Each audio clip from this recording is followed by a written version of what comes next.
Hello and welcome everyone to the 5G Factor. I'm Ron Westfall, Research Director here at the Futurum Group. And I'm joined here today by my distinguished colleague, Tom Hollingsworth, the networking nerd and event lead at Tech Field Day here at the Futurum Group. In fact, I believe we're at the forefront of an amazing lineup of Tech Field Day events to kick off 2025. And today, we'll be focusing on the major 5G ecosystem developments that really have jumped out at us and, merit more insight and perspective. And so, Tom, hey, welcome back to the 5G Factor, and thanks for joining today. I trust 2025 so far has been treating you all well, including yourself. Yeah, so far so good. Everything seems to be going well, and we're gearing up for some fun, exciting stuff going on. We just had to get everybody back in the office and get them running on things. Exactly. Yes, I think we're really charging up our engines ourselves. And to do a little shout out before we really dive into the 5G hot topics of our conversation today, Networking Field Day 37. We're up to 37. Will be slated for March 19th and 20th this year. And also Mobility Field Day 13 is already pegged for May 7th and 8th later this year. And that's among several important field days that are scheduled for the first half of 25. Tom, any additional comments on, the upcoming Tech Field Day slate?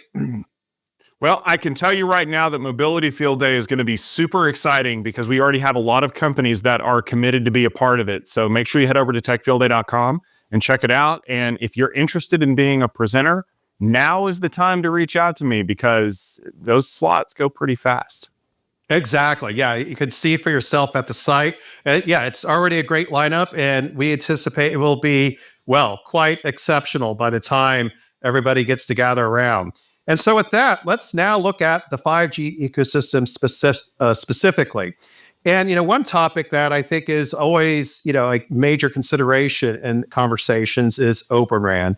And yes, so let's talk about Open RAN and its prospects in 2025. As we can see, the NTIA is in the early stages of administering $1.5 billion of public wireless supply chain innovation funds to deserving applicants. Now, a little background. The fund is designed to cultivate the development of Open RAN networks domestically and, interestingly enough, internationally. The NTIA is an agency of the US Department of Commerce that serves as a key advisor to the president on net telecommunications policies. And of note, it is also the same agency that is administering the Biden administration's $42 billion BEAD program. A little bit more on that later. Now, first of all, the NTIA already distributed $5.5 million in Open RAN grants back in 23. And most of that was focused on creating facilities for Open RAN testing. That makes sense. You got to have a foundation to really get Open RAN, validated and see if it can really work in production networks. In a subsequent round, early this year, it then allocated $42 million to AT&T and Verizon to test Open RAN equipment from the likes of, I kid you not, Fujitsu, Mavenir, Dell Technologies, Intel, Radisys, Rakuten, Red Hat, VMware by Broadcom, and Wind River. Now, as you notice, those aren't all strictly domestic companies. In fact, many of them are headquartered in Japan, and that, I think, is of note. And we'll comment a bit more on that later. Now, toward the end of 24, the NTIA then issued $273 million. Now we're going up in amounts to help fund the actual construction of Open RAN equipment. Amongst the recipients this time was JMA Wireless. That got around $44 million to make indoor and outdoor radios. Appside Networks got $47 million for MIMO radios. Eridan Communications got $37 million for small cell radios. Solid got $28 million for neutral host, in-building radios, and Nokia got $45 million to develop what is dubbed next-generation Open RAN radios. And just last week, fresh in 25, the NTIA issued another $117 million in grants to Airspan, Analog Devices, SecureG, Skylark Wireless, and others for Open RAN radios and communications. Now, looking forward a bit, the NTIA will allocate up to $450 million. That's almost a cool $500 million for Open RAN software, this time targeting industry verticals such as utilities, manufacturing, as well as products that reduce the cost and complexity of multi-vendor integration through our good friend automation. That allocation will start in March under the new administration or Trump 2.0. And with that, Tom, what's your perspective on, what are the prospects for Open RAN in 25? And, what else can we anticipate? I sincerely hope that Open RAN gets a fair shake this time around, because I know a lot of other companies are kind of coming up with competing ideas like vRAN. And you may ask yourself, well, what's the difference? Well, what difference can a letter make? Well, the difference is that ORAN, of course, stands for open, and vRAN stands for, well, not open. And it's important for certain carriers to be able to develop vRAN technology because it gives them a foothold, right? Like, they don't have to publish the specs of the software and everything else. But I thought it was interesting in some of the articles that we were looking at that the biggest proponent of ORAN right now is the Department of Defense. And you're probably sitting there scratching your head thinking, well, why would DoD want an open source piece of software? It's because they can audit the code to make sure that it meets their standards. And that's a big deal to people who have national security implications.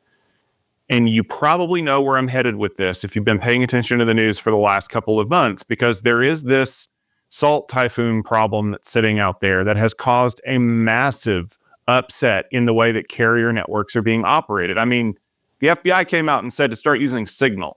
When the FBI tells you to use the one program they hate more than any other program on the planet, they're probably getting serious about this. I mean, we've even looked at the possibility of the FCC having a spectrum license auction to be able to add money to the pot to tear out some of the equipment that's been compromised by Salt Typhoon. We literally cannot get them out of the equipment without replacing it.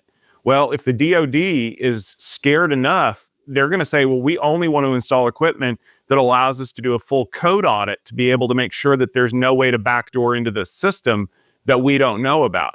And I think that that's probably going to be where ORAN really takes off.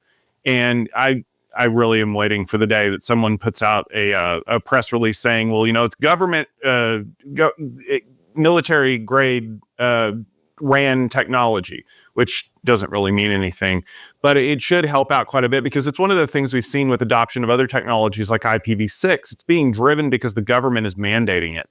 So if you're going to have to build something that is on a FedRAMP or some other DoD approved list, you might as well pick the one that they're going to pick, which in this case is Open RAN. So I expect we're going to see a lot more development in that. The key, though, is kind of in that list that you mentioned. You heard a lot of companies that are domestic. What you did not hear is AT&T, Verizon, and T-Mobile. They're still going to be holding out for vRAN, and I'm curious to see if having government backing is enough for them to kind of tip the scales in favor of picking up the open version of the technology.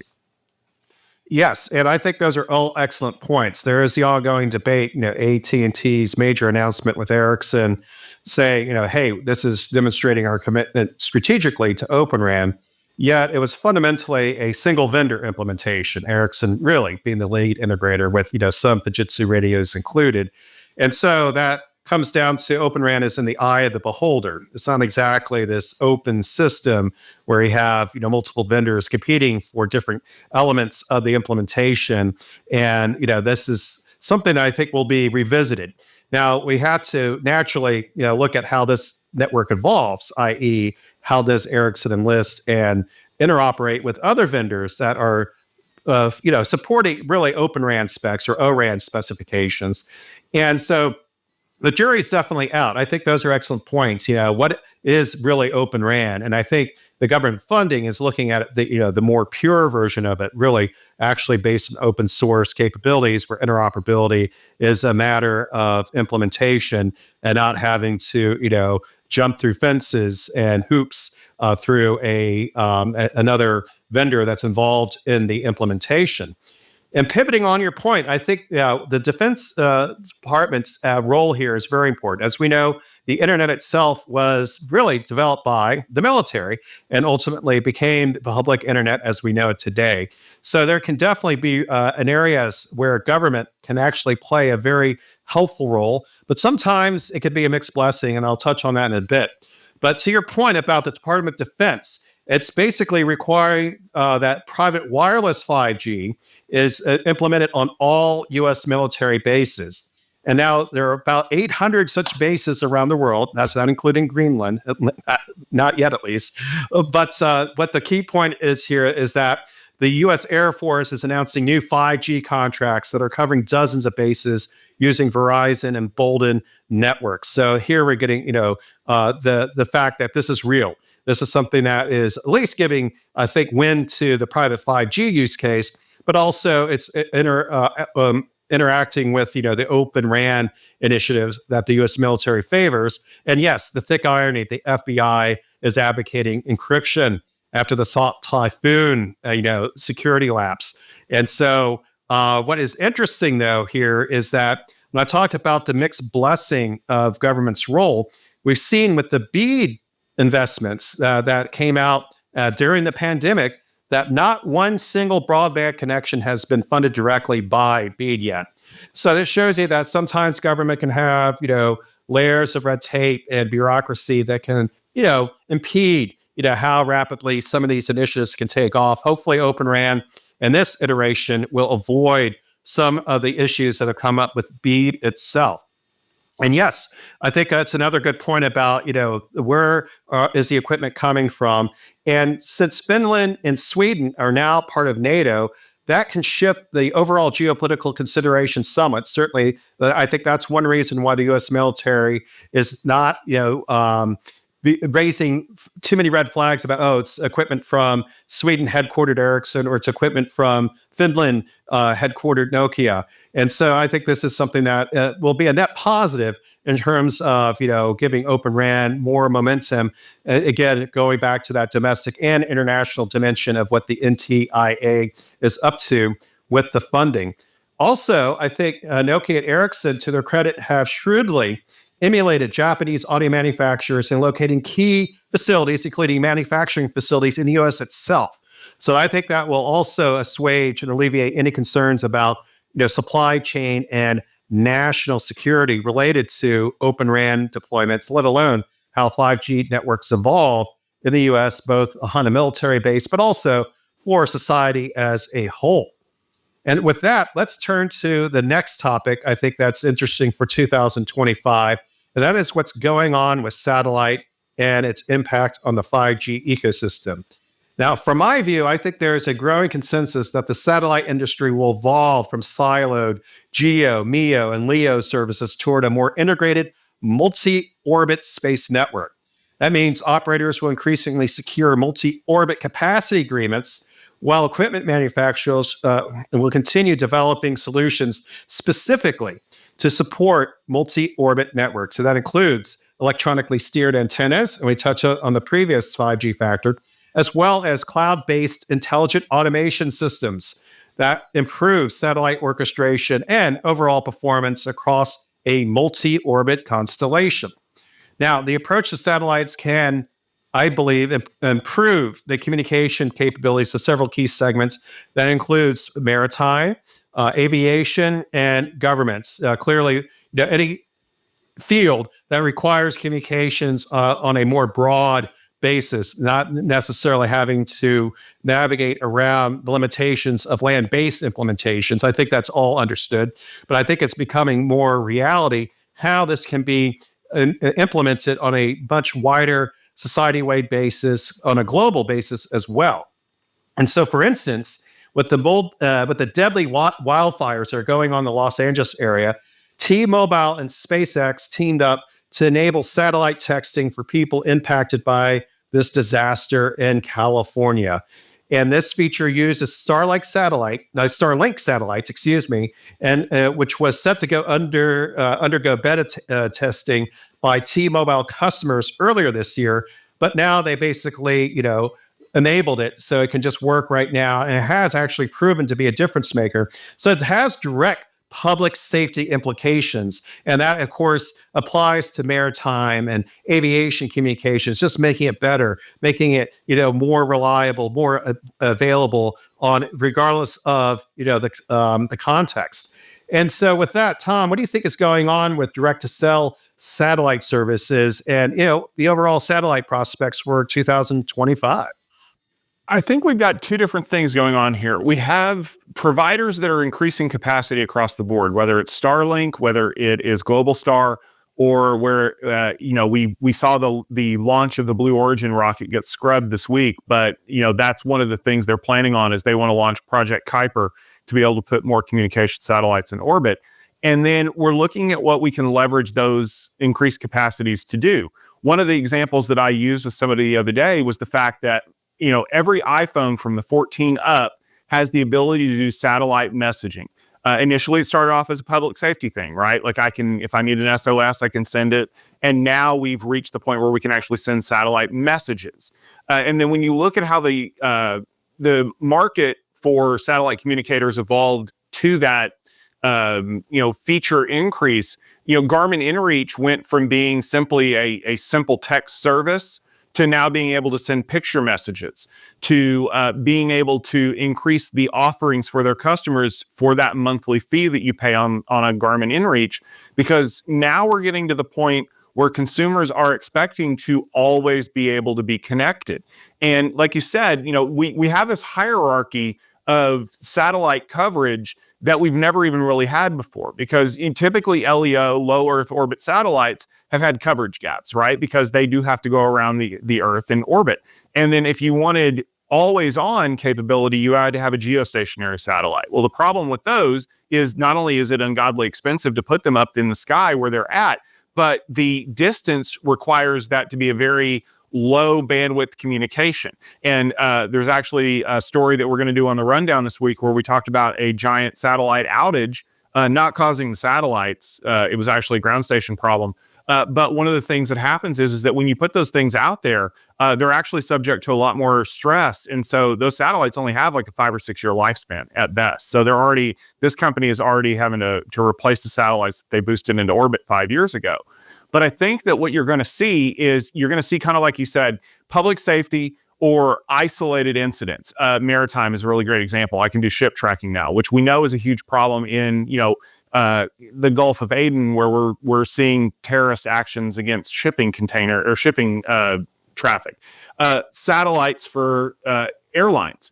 We've seen a lot of companies that are investigating using Starlink for their onboard internet service because of the amount of bandwidth. And companies that are even testing the capability of saying, well, why don't we let the people on the plane watch YouTube videos as opposed to having content vaults that they have to play off of. So this idea that your customers are able to be connected at all times. There's never going to be a time when their system is down. And when you consider wildfire impacts, when you consider hurricane impacts, when you consider other kinds of disaster situations, being able to send communications at check-ins, things like that, through satellite networks is really about the only option that we have. The question's going to be, are customers going to be willing to pay for that? Because as of right now, the iPhone messaging is free. I don't know if customers are going to be willing to pay for that. Likewise, being able to send those messages in the middle of a disaster, obviously the providers want to provide that service at no cost because it's so valuable.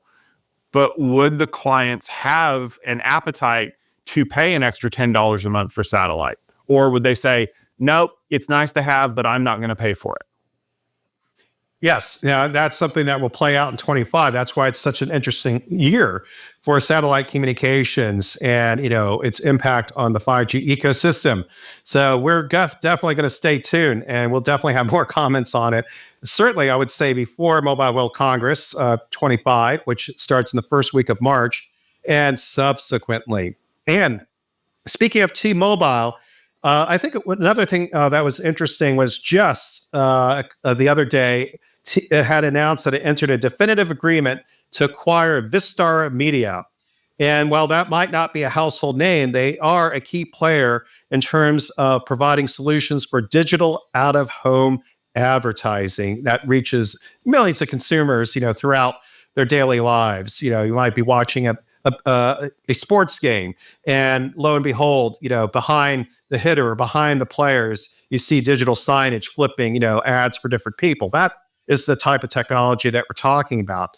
And a couple details: T-Mobile will pay approximately $600 million in cash, and it's subject to closing adjustments naturally. And it's expected to close this quarter in Q1 25. And so, Tom, what do you think is going on here? What do you think about the prospect of digital out of home, or DOOH, advertisement prospects during the course of this year?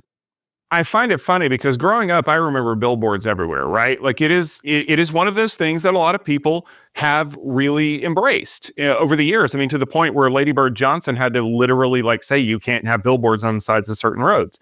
But then you look at where we're at in modern times in 2025, and the idea of a static billboard is old hat, right? The newest digital billboards have the ability to rotate through content. So you can put up weather forecasts, you can increase multiple advertisers, and then you extend that to places that people see things, right? Where you have digital signage in sporting events or at pro wrestling events. It's no longer just having a static piece that's there. You have to have the ability to rotate those ads to keep them fresh, because if you don't, you're going to be seen as kind of static and in the past. And for a company like T-Mobile to offer that capability through this acquisition is even more exciting, because it means that with 5G uplinks to these billboards, I can create up to the minute stuff. So for example, and I'm just tossing this out here, let's say that you're driving down the road and you're stuck in a traffic jam because there's an accident up ahead of you. An enterprising company, say a pizza delivery place, could put out an ad knowing that there are people watching it going, on your way home, going to be a while, call ahead and order a pizza and give a discount code. And then that way they can get more business. And those are the kinds of intersections with this technology that are super possible. Like you said, when somebody hits a home run in a game, a baseball game, maybe Taco Bell flashes an advertisement that says, hey, get $1 off of an order of 10 tacos because he hit a home run or something like that. And you can only do that when you have this integration. And remember that this is T-Mobile as well. They can bring that technology to their handsets if they want to, which is just as big a digital advertising portal as anything else, as evidenced by the fact that when you think about the number of things that are being consumed on mobile devices now, like the idea of watching a show on a television, how crazy is that? My kids watch everything on their iPad or their phone because that's the device that's always with them. Yes, yeah, we don't really hear too much about, the television being not good for kids. It's basically been supplanted by a new set of screens. And so one problem solved, but hey, we got a new set. But I think there's really good news overall for everybody, and that it can include kids. So that is, this particular market is expected to grow at a double-digit clip, at least 10% compound annual growth rate, or CAGR, all the way through 2030, for the very reasons you touched on, Tom. It's out of the home. So there's many scenarios, many possibilities. And I think what's also interesting about this particular investment, it's taking advantage of really the intelligence that can be applied to digital signage or out of home advertising. And that is being able to really look at understanding the contribution that these ads can have to sales and conversions. So, basically just making it smarter and even more intelligent. So this is something that I think is a smart move by T-Mobile, and it will be interesting to see if the AT&T and likewise the Verizons and the Comcast will respond with similar type moves, including these types of acquisitions. And so with that, I think we covered a lot of space, and we're certainly looking forward to 25. We'll comment more on the next 5G factor. So with that in mind, thank you everyone for tuning in and listening to the 5G factor. And Tom, once again, thanks for coming on board. Absolutely. Always a pleasure to join you, Ron. You got it. Thumbs up. And so with that, don't forget to bookmark 5G Factor. It's on the Futurum Group website along with Tech Field Day. And with that, everybody have a great Open RAN and 5G day.